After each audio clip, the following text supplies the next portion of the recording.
السلام علیکم ورحمۃ اللہ وبرکاتہ۔ میرے دوستوں، بہنوں، بھائیوں، میں آپ کی خدمت میں پھر حاضر ہوا ہوں۔ آپ میرے تھمبنیل سے دیکھ چکے ہوں گے آج میں نے کون سی چیز پہ ویڈیو بنائی ہے۔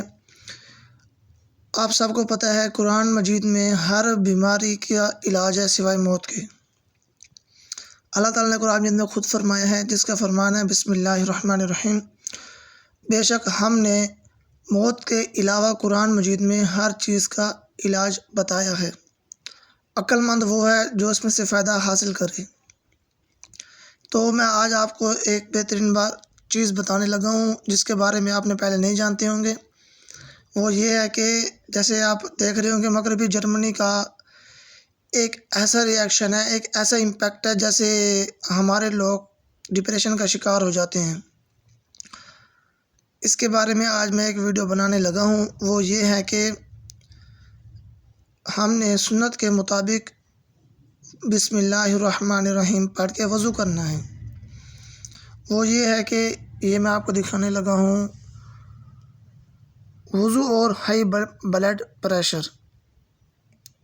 اس کو بہت سے ڈاکٹر نے بھی مانا ہے کہ یہ صرف ایک باری وضو کرنے سے، اگر آپ بلڈ پریشر کے مریض ہیں یا ہارٹ پیشنٹ ہیں، آپ نے ایک باری وضو کرنا ہے، اس کے بعد آپ نے دوبارہ اپنا بلڈ پریشر چیک کرنا ہے تو آپ کا کم ہوگا۔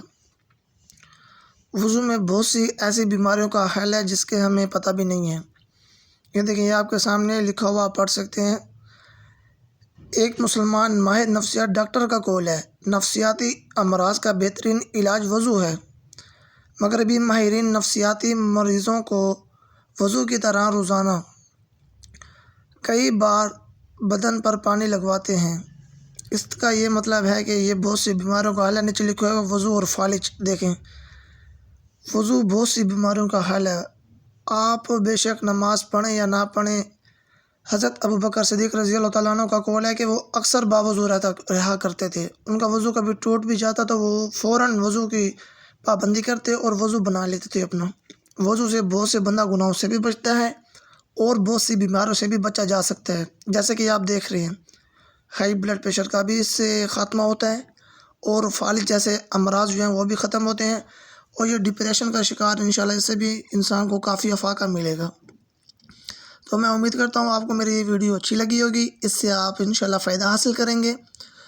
فی الحال کے لیے اجازت دیجیے، انشاءاللہ آپ کی خدمت میں پھر حاضر ہوں گا۔ اللہ حافظ۔